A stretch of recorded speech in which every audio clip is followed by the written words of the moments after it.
दोस्तों आज की इस वीडियो में हम लोग बात करेंगे गन्ना बुआई के संबंध में। यानी कि अगर आप गन्ने की बुआई करने जा रहे हैं तो आपको कौन कौन से खादों का उपयोग करना चाहिए और कितनी मात्रा में करना चाहिए। इसके साथ साथ आपको गन्ना बुआई करते समय कौन कौन सी दवाओं का उपयोग करना चाहिए, जैसा कि इंसेक्टिसाइड है और जो फंगिसाइड है वो कौन से आपको गन्ना बुआई करते समय डालना है जिनका कि अच्छा आपको रिजल्ट देखने को मिले।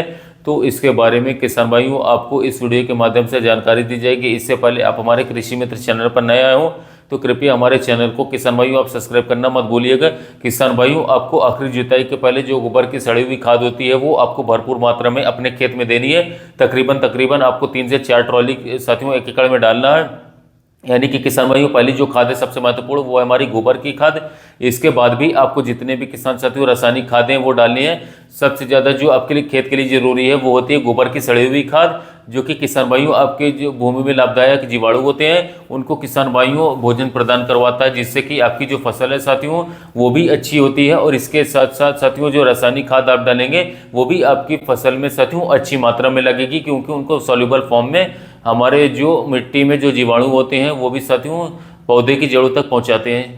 इसके बाद में दोस्तों हम बात करेंगे रासायनिक खादों के बारे में। तो इसमें जो पहली खाद आप लोगों को डालना है वो डालना है एनपीके या फिर डीएपी।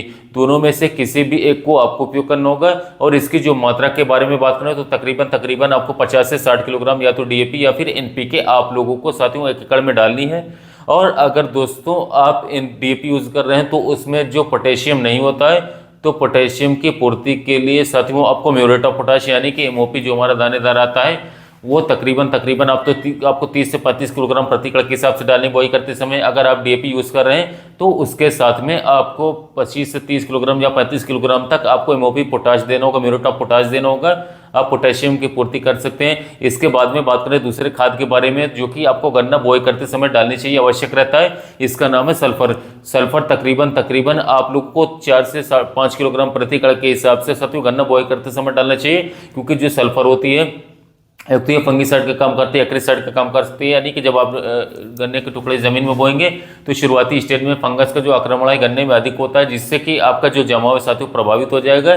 तो इसी दौरान किसान भाई जो हमारा सल्फर होता है फंगिसाइड का कार्य करके फंगस को साथियों खत्म करता है, खेत में आने से रोकता है। इसके बाद में साथियों हम बात करेंगे तीसरे खाद के बारे में। तो साथियों तीसरे खाद में आप इसका इस्तेमाल कर भी सकते हो, नहीं भी कर सकते हैं। साथियों तीसरी खाद जो हमारी वो सागरिका जो कि इफ्को की आती है या फिर बायोविटा का इस्तेमाल करें। इसके मात्रा के बारे में बात करें तो सागरिका 10 किलोग्राम लेना होगा प्रति एकड़ के हिसाब से, या 6 किलोग्राम बायोविटा लेना होगा। और दोस्तों ये जो खाद है सागरिका या बायोविटा ये ऑप्शनल है, यानी कि आप गन्ना बुआई करते समय एक शानदार रिजल्ट चाहते हैं तो डाल सकते हैं। अगर नहीं डालते तो भी कोई दिक्कत की बात नहीं। साथ ही इसका उपयोग करेंगे तो बम्पर पैदावार आगे देखने को मिलेगी।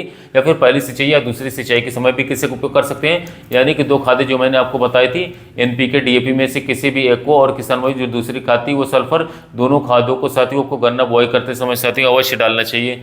इसके बाद में साथियों अगर हम लोग बात करें कि आपको गन्ना बुआई करते समय कौन कौन से जो फंगिसाइड हैं और इंसेक्टिसाइड लगाने चाहिए, तो सबसे पहले हम लोग बात करते हैं साथियों फंगिसाइड के बारे में। तो साथियों आप लोगों को जो गन्ना बीज है उसको जो शोधन है साथियों को अवश्य करना चाहिए। उसके लिए साथियों आप लोग कार्बेंडाजिम या फिर साथियों थाइफ्यूरिन मिथाइल जो हमारा आता है साथियों 70% डब्ल्यूपी वाला वेटेबल पाउडर वाला, इसका आप इस्तेमाल कर सकते हैं। ये साथियों आपको बाजार में अलग अलग नामों से मिलेगा, जैसे कि बायोस्टार्ट का रोको आता है या प्रिजर्व नाम से आता है, इसके नाम से साथियों बाजार में आसानी से मिल जाएगा।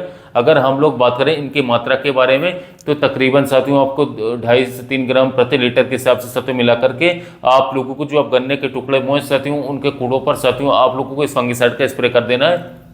इसके बाद बात करते हैं कीटनाशकों के बारे में जो कि आपको गन्ना बुआई करते समय डालने चाहिए, जिससे कि किसान भाइयों आपके खेत में दीमक, टर्माइट्स या फिर व्हाइट ग्रब्स का जो अटैक है साथियों आपके खेत में बिल्कुल भी ना आए, बिल्कुल भी ना लगे। तो इसके लिए आपको बहुत सारे बाजार में साथियों इंसेक्टिसाइड अच्छे खासे मिल जाएंगे, जिनका आप उपयोग अपने गन्ना की बुआई करते समय उपयोग कर सकते हैं। जैसे कि साथियों जो रीजेंट अल्ट्रा है साथियों इसे भी आप डाल सकते हैं। इसके स्थान पर आप महावीर जीआर डाल सकते हैं। आप कार्टाबेटोक्लोराइड डाल देंगे वो भी अच्छा। फर्टियरा भी उपयोग कर सकते हैं, या फिर वर्टाको का इस्तेमाल कर सकते हैं, लेसेंटा का उपयोग कर सकते हैं। बात करें मात्रा के बारे में तो इनको 7 से 8 किलोग्राम प्रति एकड़ के हिसाब से दानेदार इंसेक्टिसाइड का उपयोग करना होगा गन्ना बुआई करते समय।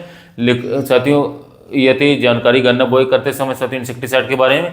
इसके अलावा साथियों एक बात और बता दूं, गन्ना बुआई करते समय आप जब भी साथियों खेत में बुआई करवाएं तो आप कोशिश करें कि जो हमारा फिप्रोनिल 40+ इमिडा 40 वाला कॉम्बिनेशन आता है, बायर क्लेसेंट आता है, इसे आप 10 ग्राम प्रति 15 लीटर पंप घोल करके साथियों अपने गन्ने के टुकड़ों पर वो अच्छे तरीके से स्प्रे करवा दें।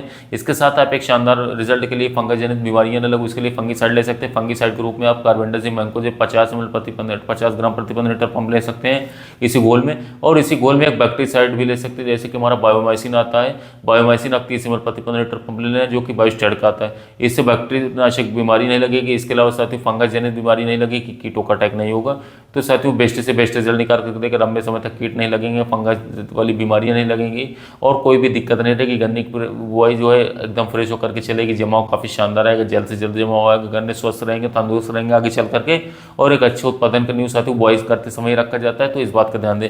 और बुआई करते समय जो आप डीएपी ले रहे हैं साथियों, डीएपी में आप एक खाद और मिक्स कर सकते हैं यदि आपको अच्छे रिजल्ट चाहिए और पैसे की दिक्कत नहीं साथियों। यदि आप खेती में लागत लगाना चाहते हैं तो आप इस समय पर 25 किलोग्राम प्रति एकड़ के हिसाब से 11 मिला कॉम्प्लेक्स जो आता है एनपीके 12-11-18 के फॉर्म में, इसमें नाइट्रोजन फास्फोरस पोटाश रहता है। इसके अलावा सल्फर मैग्नीशियम और कॉपर सभी प्रकार के मुख्य पोषक तत्व सूक्ष्म पोषक तत्व रहते हैं कॉम्प्लेक्स के अंदर, जो कि काफ़ी अच्छे रिजल्ट दिखाते हैं। शुरुआती समय में पौधों को सभी प्रकार के पोषक तत्वों की पूर्ति करवाते हैं और फसल हमारी स्वस्थ रहती है कि अच्छे उत्पादन आगे चल करके निकालवाती है। कल्लोक फुटाव शुरुआती समय में 11 मिला कॉम्प्लेक्स के उपयोग से बहुत बेस्ट रिजल्ट निकाल करके आता है।